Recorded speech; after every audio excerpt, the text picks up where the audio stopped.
Hi VC, how's it going? I thought I'd come back and do another video because it's been about a week since my last one. I went to a record fair yesterday in Wolverhampton and picked up a couple of bits and a few bits come through the post. So, the first one is Men and Toll. They're a folk group.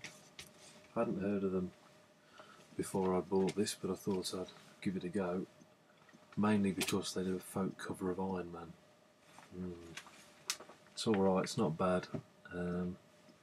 Actually, it's quite good. It's different, I suppose. Give it a go if you're a bit of a folk fan, I suppose. Next up is a reissue of the 2004 EP by a group called Make Believe. I remember this coming out, I think it was in the NME that I read about them at the time. I was still reading the NME, sadly. Never bought it, but so I thought I'd kind of relive the moment and buy this. It was only a couple of quid off the internet, so it's alright. It's starting to sound dated. All that kind of music is, really, from 10, 12 years ago. Next up, really pleased I got this. The new Justin Townsend album. This is absolutely great. His last album, Harlem River Blues, was it? Yeah, something like that. But that was great. It was a really good album. I used to play that all the time when I was living in Brighton, and I picked this up, and it's a bit different, but it's definitely a progression. It's a good album. Next, this is stuff that I bought yesterday. So the first one, The Last Poets.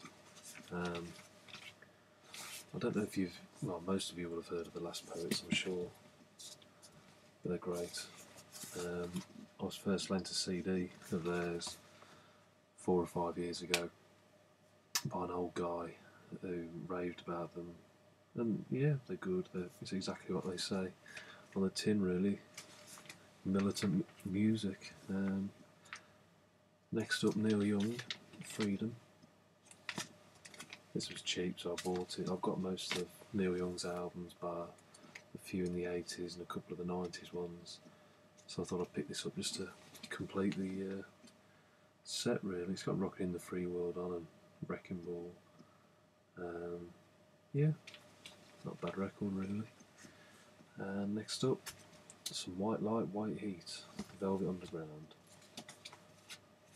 This finishes off my Velvet Underground collection on vinyl, so I've got all the albums now. It was a tenner. It was reduced from 16. It's nice condition, no scratches on it. Good album anyway. It's one I've wanted for a long time, but one I've never gone out of my way to get. So just filling in a few gaps in the collection, really. Next up is British rock and roller, Freddie Fingers Lee. Newcastle's very own Jerry Lee Lewis.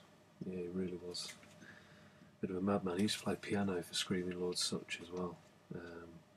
Crazy guy. Good fun music, good fun. Next up, Maggie Bell, Queen of the Night.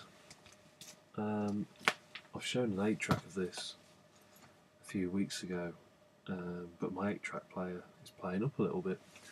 Hence, this is my Bob Dylan 8-track. It got chewed up and I took the top off to try and wind it back in, but it's just not having it, so bye-bye Dylan, really. Bye-bye 8-track player.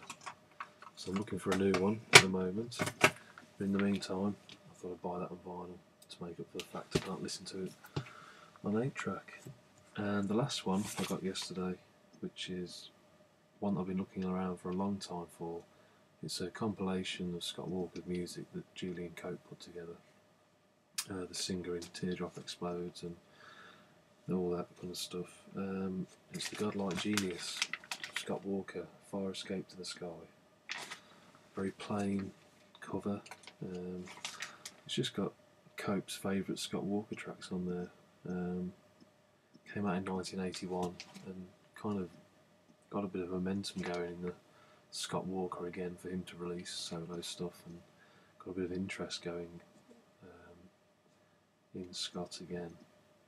So yes, very pleased to get that, because I haven't seen it before. And that's it really. I'm off to see, where have I put it now? I've got my ticket over there. I'm off to see New Order tonight with a friend of mine